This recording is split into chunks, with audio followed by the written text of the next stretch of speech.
A man who doesn't read good books has no advantage over the man who can't read at all.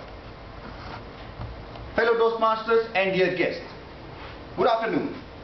Today I am talking about two books which left an everlasting impression on my mind, and I strongly recommend them in everybody's private library.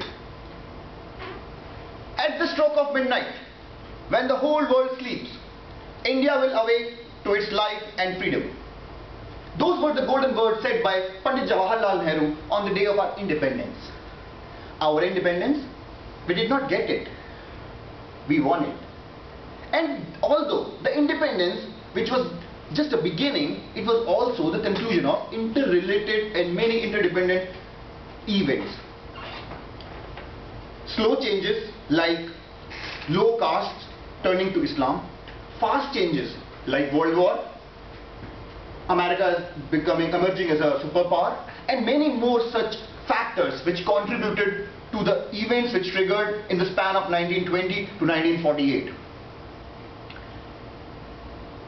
Freedom at Midnight, written by Dominic Lapere and Larry Collins, is a consolidated documentation of such events. This is one book which spans its coverage from London to Lahore, from Dhaka to Delhi, from 1400 to 1948, and from Gandhi to Savarkar. It also explains how effective or ineffective our freedom struggle was and how the foundation of partition was laid. This book surprises the readers by its amazing and interesting facts. For example, Queen of Britain sends her commanders to Nizam of Hyderabad asking money for war. Can you believe Nizam was so rich he actually helped the Queen?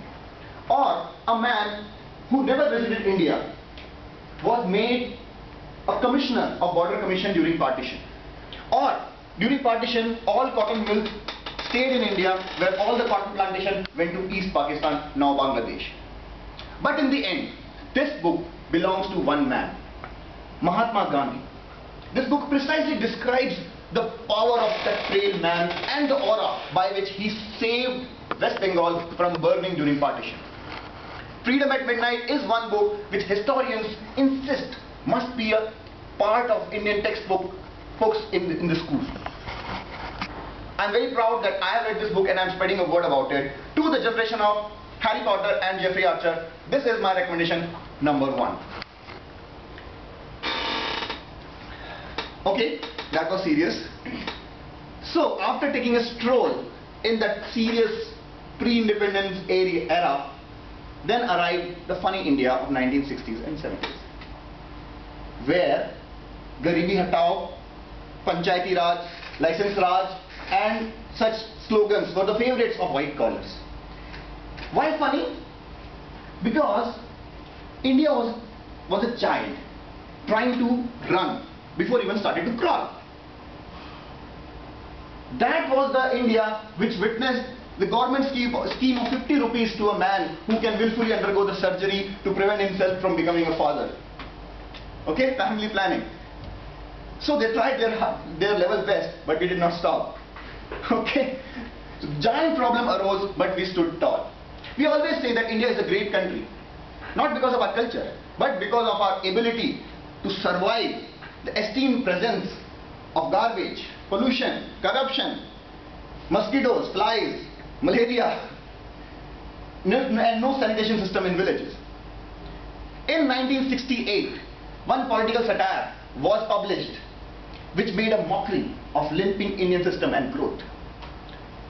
Rag Darbari, written by Mr. Shrilal Shukla, was an incredible book which won many accolades and many awards, including Sahitya Akademi Puraskar, which is the biggest award in literature in India.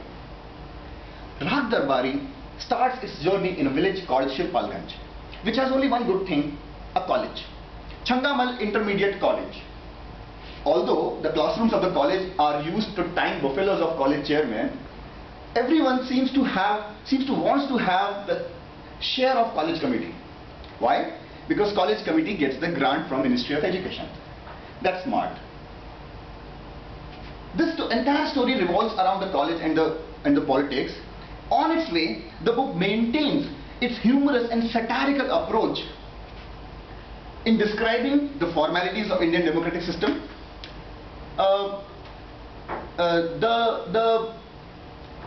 the successful completion of all 5-year plannings without any results, okay, and wastage of time and money in just propaganda and politics.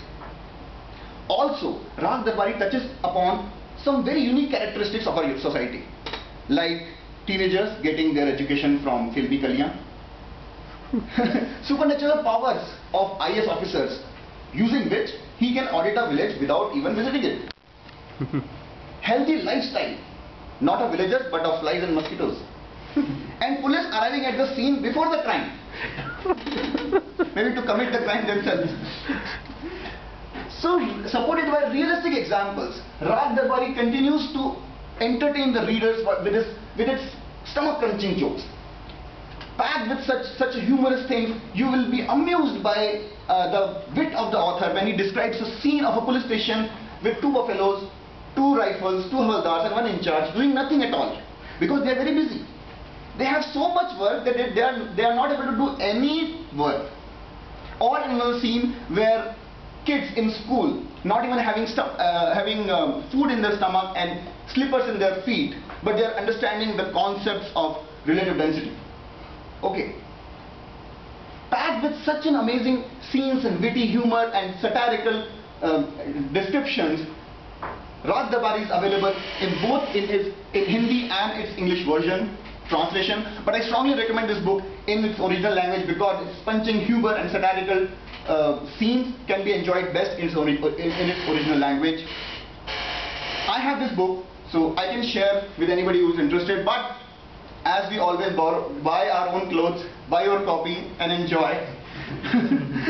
With this, I would like to conclude and say these were my 2 recommendations as a must-have in everybody's collection. Thank you very much. Over to the Toastmaster.